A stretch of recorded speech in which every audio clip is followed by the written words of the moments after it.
bullet from a young Serbian's gun has triggered the spark for World War I, but how did one shot prove so lethal as to kill over 17 million people? It's time for the history bomb of World War I. Let's set the scene. Late 19th century Germany was booming, but there were signs of a storm brewing. Her Emperor Kaiser Wilhelm II had plans to teach his rivals a lesson. Now Deutschland is high, but I'll take her higher. 1/3 to syllables empire. Like Britain, I will rule sea und land. Watch out for this Vaterland. It's worth pointing out that the Kaiser was mentally unstable, but unfortunately for the rest of Europe, he was in charge.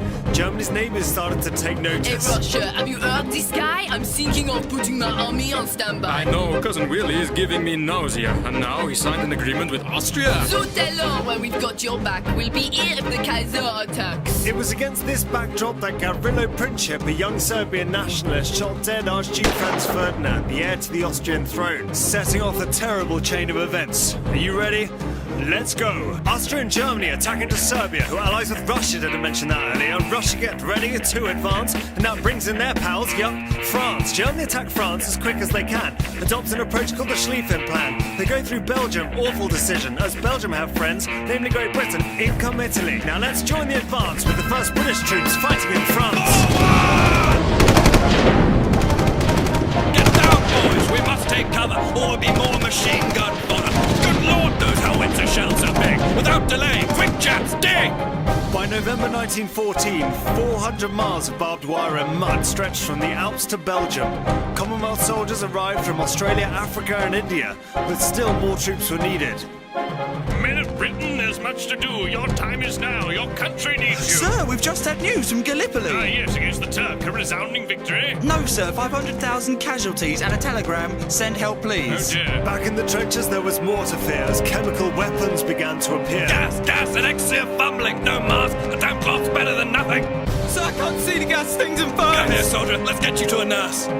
Behind the front line, volunteer nurses tended to the injured soldiers. Both at home and on the front line, women made tremendous contributions to the war effort. Hold still, deep breaths, I'll soon be through. It's barbaric what they've done to you. Oh, thank you, miss. You're a real pearl.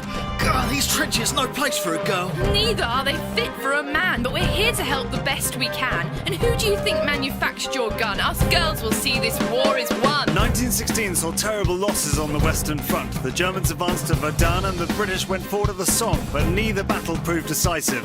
Meanwhile, on the Eastern Front, the Russians were achieving some successes. Sir, news from the Russian army. Blimey, that pigeon's flown a long way. Let me guess, they've been pushed back. No, actually, they've had a good crack. General Brusilov makes good progress. His wide attacks put Fritz under stress. His advance no less than 60 miles. Superb, great news, I like his style. Oh, hang on. And now his attack's been stalled. German reserves have been called. Oh, blast. It would take new tactics and technology to break the deadlock on either front. In 1917, Germany made a fatal calculation by pursuing a ruinous naval strategy. This war has gone on long enough. It's time for Deutschland to get tough. The Allies need imports to stay alive. Cut these off and they cannot survive. German U-boats attacked Allied shipping to cut off supply. Critically, they attacked American ships, and in response, the United States declared war on Germany. It would take another year, however, for American troops to actually arrive in Europe. In the meantime, a Russian revolutionary seized his moment. My Russian brothers, listen in. Let me introduce myself. Vladimir Lenin. I promise to take this country far. But first, we need to kick out the Tsar. Good, that was easy. Now everyone's equal. We'll have bread, land, and peace for the people. I think Mother Russia's had enough of this war. I'll meet with the Germans to settle this score. The meeting took place in November 1917, and Russian land was divided by Germany into independent states, including the Ukraine. With Russia now out of the war, the Germans moved all efforts to the Western Front and planned a colossal effort in the spring of 1918. Ultimately, the offensive failed, and at this pivotal moment, the Americans finally arrived. Hey, what's up? No photographs, please. We got your memo and... Geez, things have gotten out of hand. Good thing you called up Uncle Sam. The enemy had better reach for the skies. We'll light it up like the 4th of July. Down, you idiot! By May 1918, 200,000 American troops were arriving per month, and after withstanding the German offensive, new technology and tactics proved decisive for the Allies.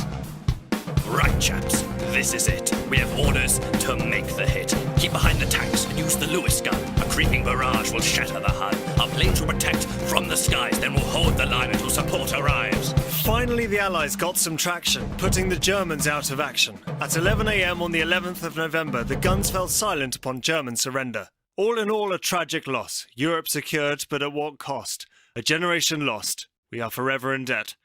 100 years hence, lest we forget.